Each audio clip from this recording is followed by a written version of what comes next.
Welcome to video 8 in the Bible study, Your Journey to Perfect Peace. We're still on chapter 2, and that is titled, What Are You Seeing? I said in my last video that I would start with, what are you seeing when you look at your children? Especially when you have a child that's not going in the direction you would like them to go, or even worse, they're living on the streets, or they're contemplating or threatening suicide. By answering this, I want to share a testimony with you from a friend. I met her several years ago in a Bible study.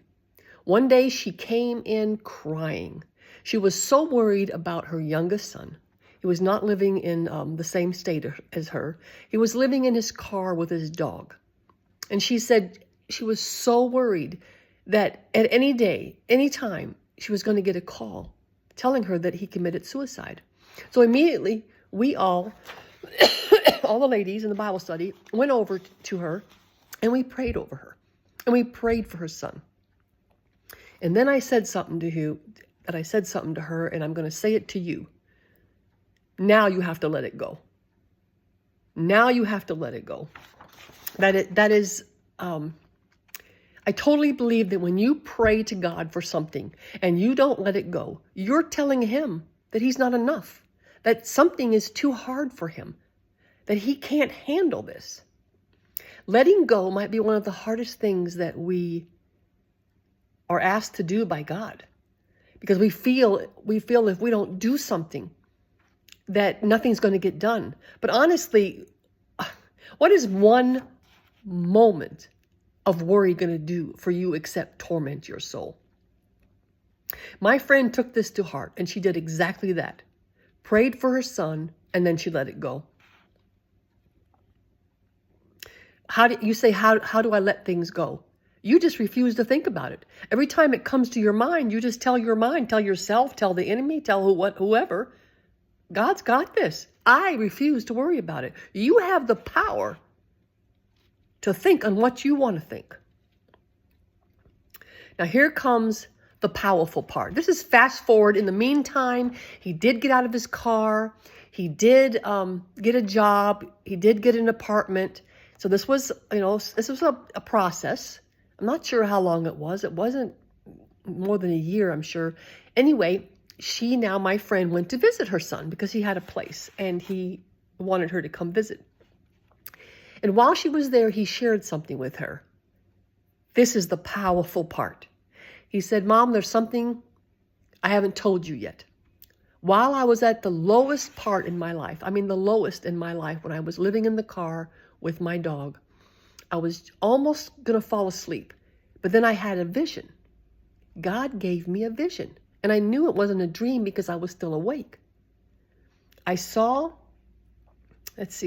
I don't want to get this wrong.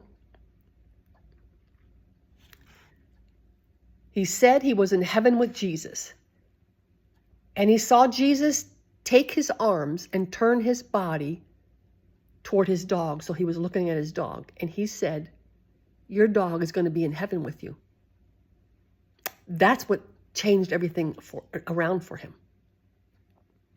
And this was a few days later, as I was sharing this testimony with another friend, God gave me a deeper revelation of what this vision meant. Oh, the reason Jesus told Nicholas that his dog would be in heaven with him is because the only reason this young man didn't commit suicide is because he was worried about his dog.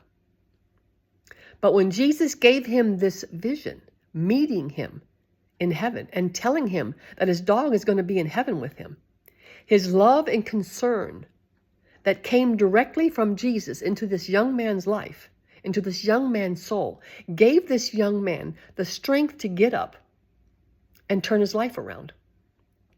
The strength came from meeting Jesus in the vision and from Jesus's concern for what concerned this young man, his dog. This also seems to answer the question, can people who commit suicide, let's see, I think I need a different, Can people who commit suicide go to heaven? It seems to answer that question in Nicholas' vision, because he was contemplating suicide. So also that our animals are going to be in heaven. Isn't this a great story? So I'm going to end here. The next video, wow. We're going to start with the more you let go, the higher you rise. I pray this has been an encouragement to you. Pray, let go, because God is enough. There is nothing too hard for him. And if he's not doing it, it's for a reason. Trust him.